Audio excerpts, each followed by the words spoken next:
A very good evening to you all. Welcome to the English News Bulletin here in Rwanda Television. We'll begin with the headlines. President Paul Kagame finds that collaboration with the international community is essential in finding a lasting solution to the security issues in the eastern DRC. Members of the parliament have urged the Ministry of Agriculture and Animal Resources to improve its operations and address the long-standing issue of losses observed at the National Agriculture Export Development Board. On the international scene, the United States Vice President-elect James David Pence credits his grandmother's roots, Kentucky, a place he calls home even when he was born in the Middletown, Ohio.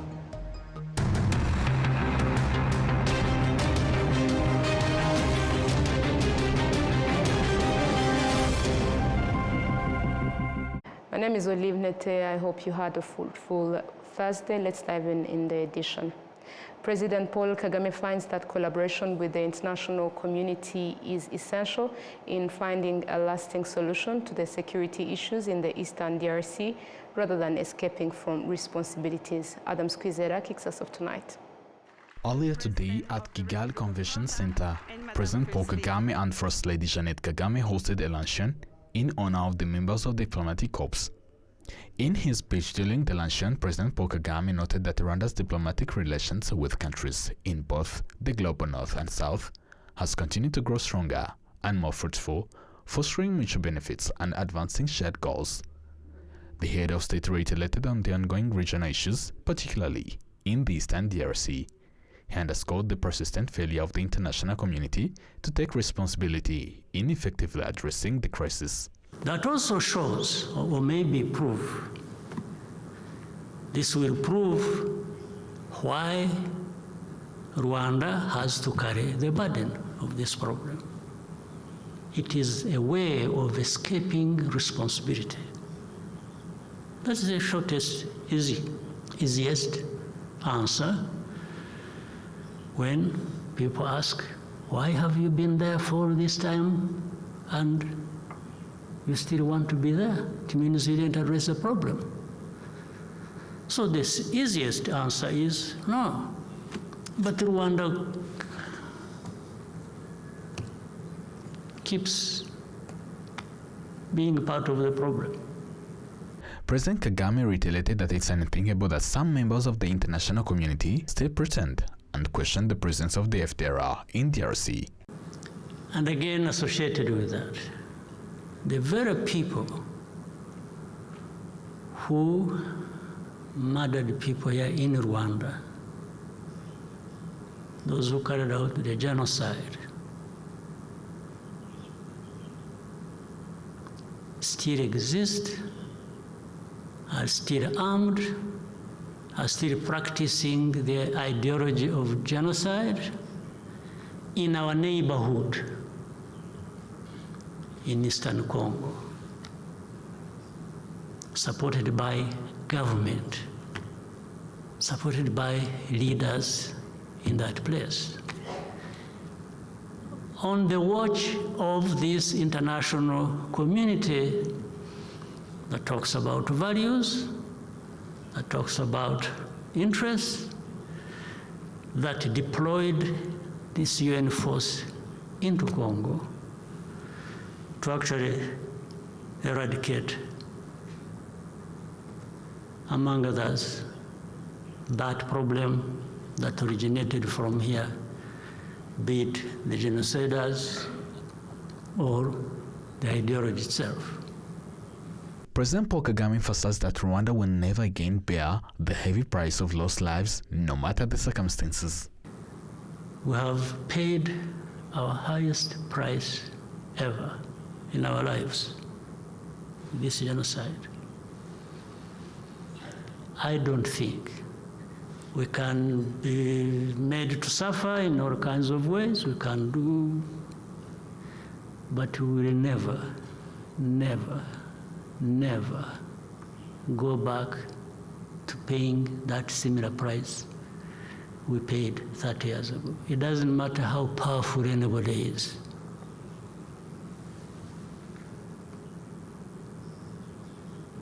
President Paul Kagame called for the collaborative efforts to address the issue and its root cause rather than scapegoating Rwanda.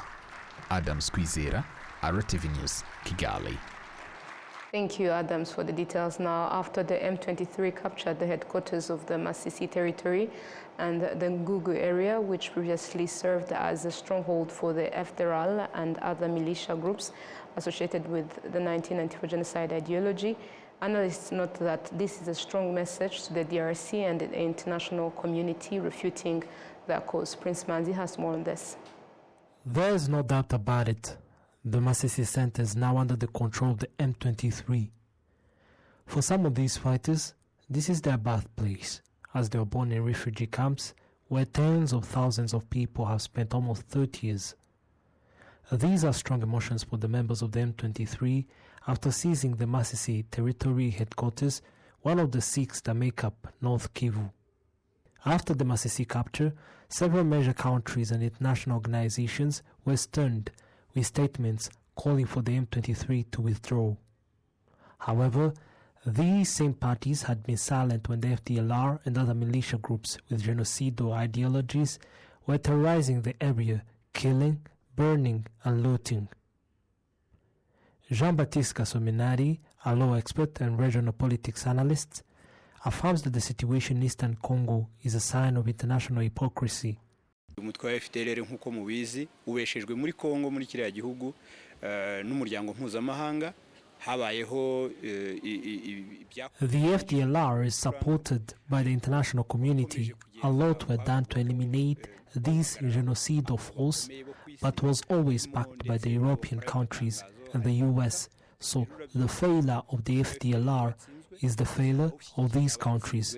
The M23's capture of Masisi comes at a time when the Congolese army and its allies, including Burundi's military, had their eyes on taking over the Rubaya area, which holds one of the world's largest cotton deposits.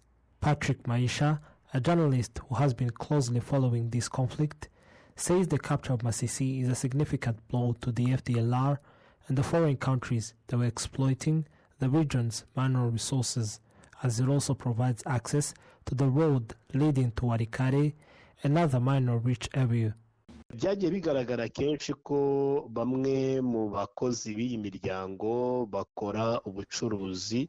It was often seen that the employees of these organizations were engaged in the traffic of these minerals.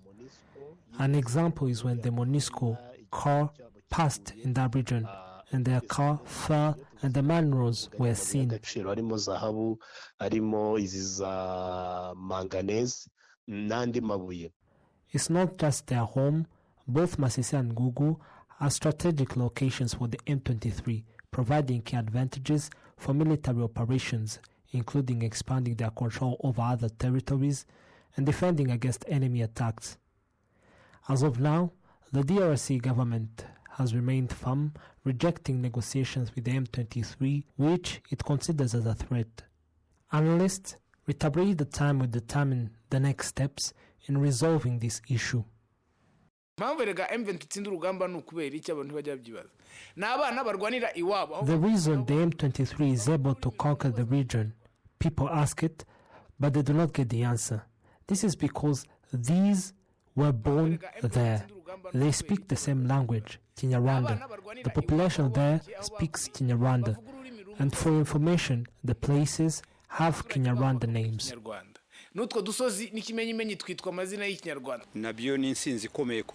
It is also a great success to be there, and they strive to stay there. Those refuting our laws, urging them to leave the region, they also forget to mention where they have to go, because if one is at home, where else is he has to move to? The issue of insecurity in Eastern DRC has deep historical roots going back to the colonial era and its aftermath. It escalated dramatically in 1994 when the country's leadership welcomed defeated genocidaires alongside thousands of civilians. Some argue that the temporary solutions cannot resolve the problem, and instead understanding the root causes is key to finding a lasting solution, even if it might be a bitter pill for some to swallow. Prince Manzi, RwandaTV News. Thank you, Prince, for the details. Still on this matter, the capture of the Masisi territory by the M23 has triggered widespread condemnation and numerous statements from the international community calling for the movement's withdrawal. To gain deeper insights into the situation, RBA had an exclusive interview with the researcher Gatete Ruhumuriza, and he shared his point of view. M23 is defined by the international community as a rebel movement, a militia, rebel movement, militia. The Congolese government actually defines it as a terrorist organization. When they capture a city, an important city in DRC, or even an important town, let's not call them cities, but they're important towns. Now we are talking about Masisi. Such as Masisi, Rutshuru, even Gungu. And if they succeed in capturing them and later administer them, bring back peace, security, stability, open schools, markets open, and so on, you can no longer call them militias. They become administrators of territories. Now, when they become administrators of territories, the DRC government and the MONUSCO, the UN in DRC, will struggle to call them a militia, a terror organization, whatever other names they've been giving them. Because M23, what is M23? As I told you, M23 is fighting for a just cause, and I'm not the one who's saying this. This was said by Mwalimu Julius Nyerere, former president of Tanzania. It was said by former president of South Africa recently, Mr. Thabo Mbeki. It was Museveni, a delegation came from Kinshasa to see him in Kampala. He told them M23 is fighting a just war. Mandela said this.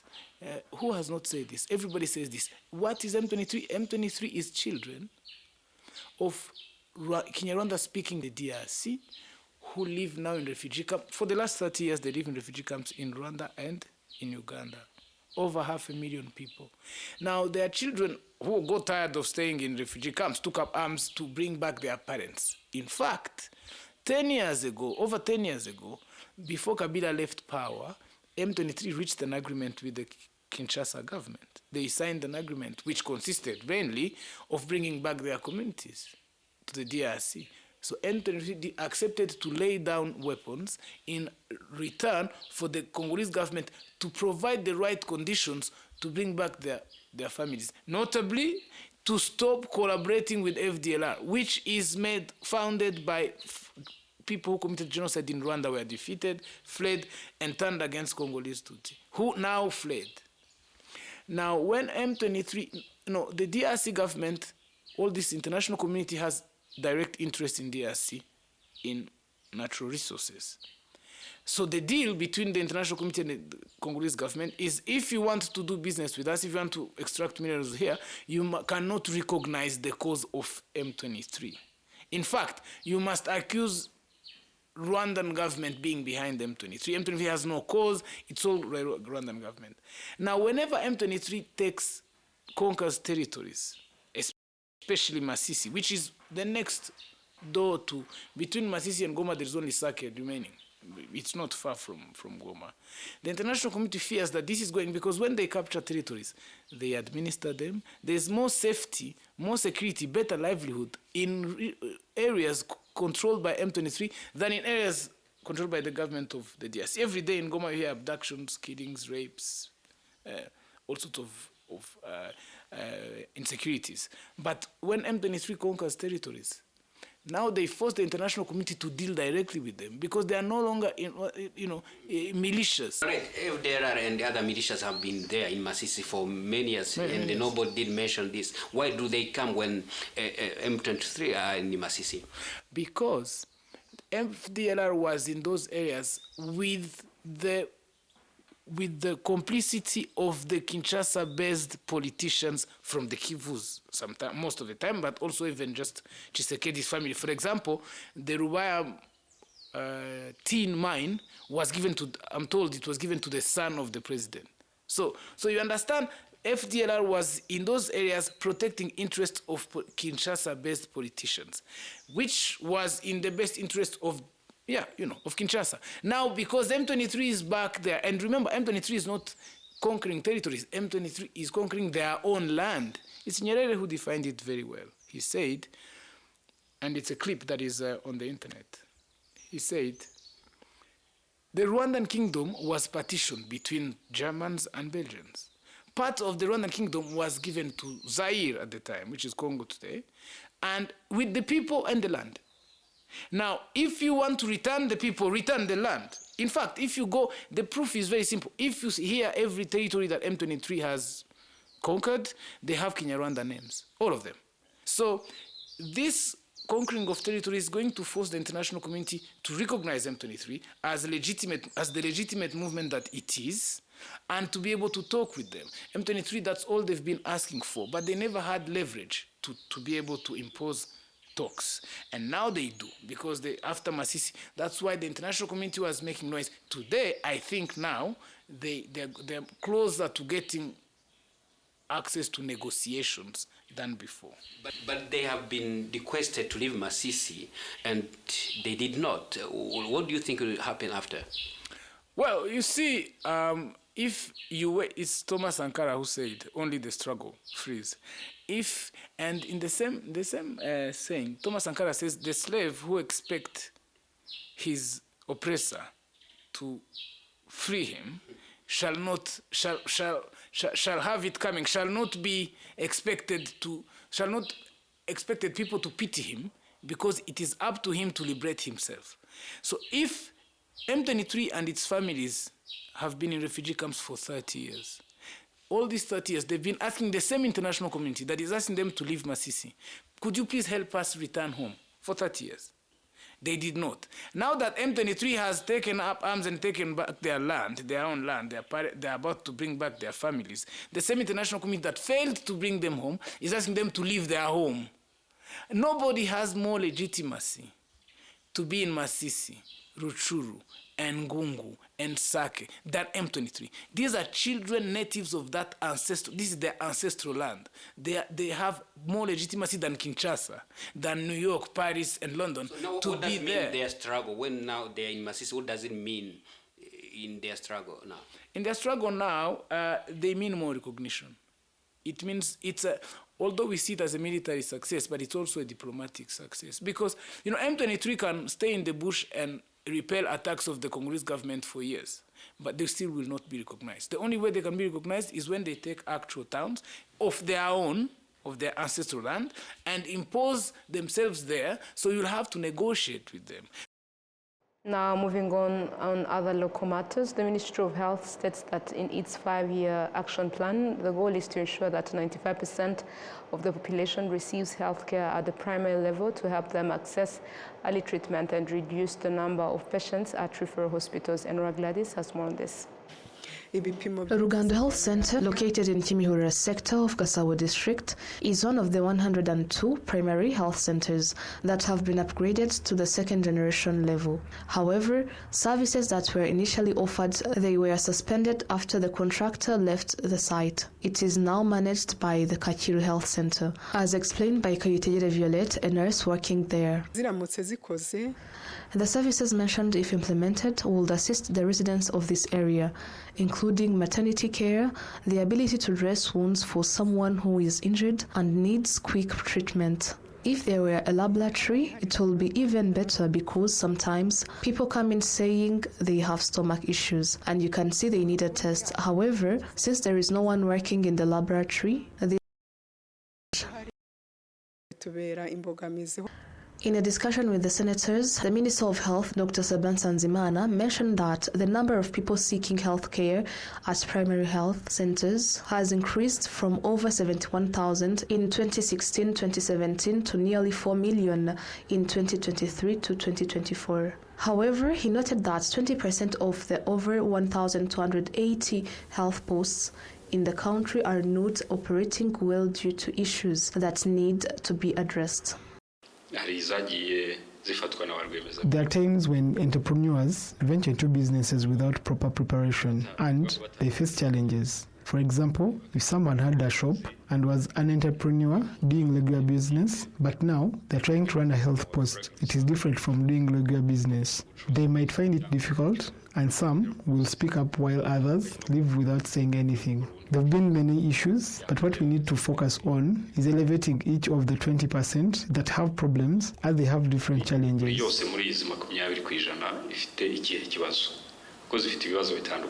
He also added that the goal is for a larger portion of the population to receive healthcare at the primary level over the next 5 years. The Ministry of Health also stated that in the next 5 years, 100 new primary health centers will be built and 420 existing ones will be renovated.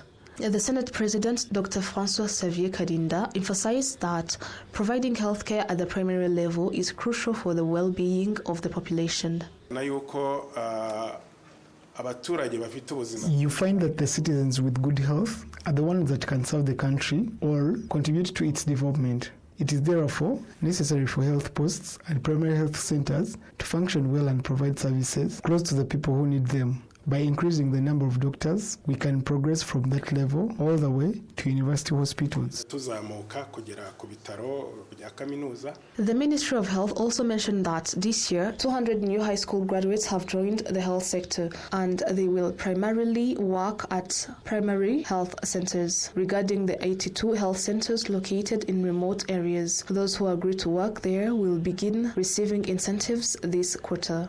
Enora Gladys, RwandaTV News. Thank you, Enora, for the detailed report. Now, members of the Parliament have urged the Ministry of Agriculture and Animal Resources to improve its operations and address the long-standing issue of losses observed at the National Agriculture Export Development Board. We have more with William Evans. The discussion among legislators in the Committee on Governance Affairs and Agenda with leaders from the Ministry of Agriculture and Animal Resources focused on losses that both the government and some citizens have incurred in investments related to vegetables, fruits, cash crops, and more. Attention was brought to the cooperatives and large corporations that have caused the reported losses exceeding 1 billion Rwandan francs, among other issues highlighted in the Ombudsman report of 2023-2024. It is true that the land was cleared, but the Ombudsman report highlights losses made by this company amounting to 900 million. The question is, who is responsible for this huge loss?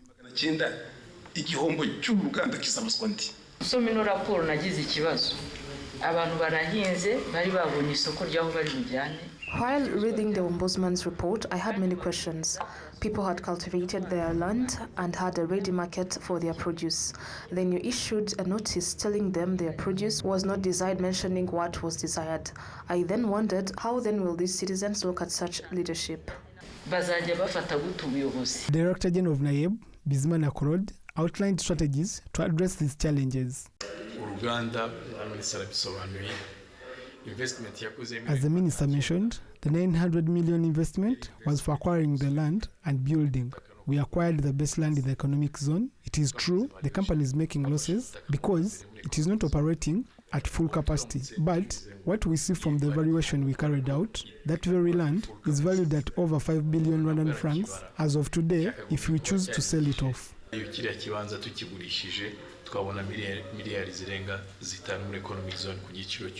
Chairperson of the Committee on Governance and Gender Affairs encouraged these entities to engage more closely with their citizens and explore all possible avenues to alleviate these challenges.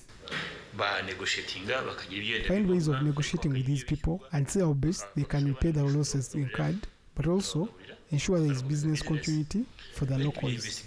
The Committee on Governance Affairs and Gender this Friday is expected to host the leadership of the city of Kigali and those of Rusizi district concerning issues raised in the Ombudsman report 2023-2024. William Evans, Mutabazi, RwandaTV News.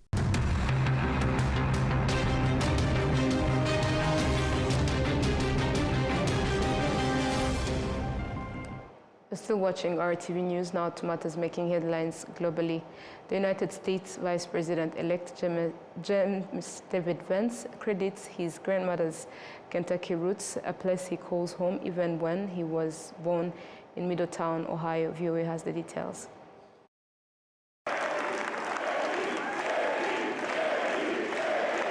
J.D. Vance, minutes after he was elected as Vice President of the United States. After the greatest political comeback in American history, we're going to lead the greatest economic comeback in American history under Donald Trump's leadership. This stage is a long way from the back roads of Middle America. Jackson, Kentucky isn't where Vance was born, but this is where he calls home. Now, when I proposed to my wife, I said, honey, I come with $120,000 worth of law school debt and a cemetery plot on a mountainside in eastern Kentucky. Grandmother Bonnie Blanton Vance. Vance's grandmother was known as Mamaw. He always came down here with Mamaw, and she would bring him to the mountains to let him see what mountain life was, and he evidently liked it. Vance was born here in Middletown, Ohio, and raised mainly by his strict Mamaw, who cursed a lot and kept 19 loaded handguns in the house. With his stepfather's last name, J.D. Hamill won his first election, ironically as vice president of his Middletown High School class. He served as a Marine and then graduated summa cum laude from The Ohio State University. Then on to Yale, where Vance clicked with fellow law student Usha Chilakore, his future wife. Vance became known nationally through his 2016 bestseller-turned-movie, Hillbilly Elegy, about working-class America. It stars Glenn Close as a blunt mamaw to a young J.D. But you got to decide. You want to be somebody or not? With the support of then-former President Donald Trump, J.D. Vance, the boy from Ohio who loves Kentucky, was elected as a senator from Ohio. And a quick 2 years later, J.D. Vance to be the next Vice President of the United States. Trump chose Vance as his running mate. But he got off to a rough start, having previously called Trump, quote, reprehensible, and having claimed to be, quote, a never Trump guy. Now Vance's policies reflect Trump's. And when asked, did the former president lose the 2020 election? No. I think there are serious problems in 2020. So did Donald Trump lose the election? Not by the words that I would use. Vance is hawkish on China and East Asia, opposes military aid to Ukraine, and in answer to my question on the Israel-Hamas conflict, Kamala Harris, on the one hand, says that she really cares about civilian casualties, and yet she refuses to give Israel the weapons that allow them to minimize civilian casualties. Yeah, absolutely. Vance, at age 40, will be the third youngest vice president in history. Let's get to work and make it happen. Carolyn Prasuti, VOA News.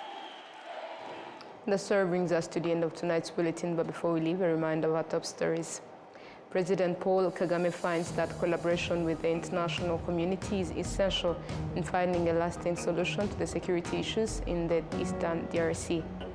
Members of the parliament have urged the Ministry of Agriculture and Animal Resources to improve its operations and address the long-standing issue of losses observed at the National Agriculture Export Development Board.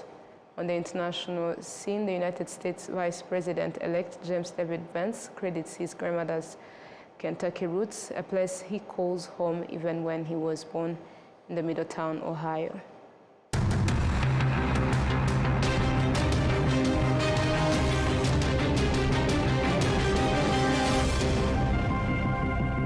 And this brings us to the end of tonight's bulletin. Thank you for joining us. On behalf of the entire news team, we wish you a productive week ahead. Stay safe and have a good night.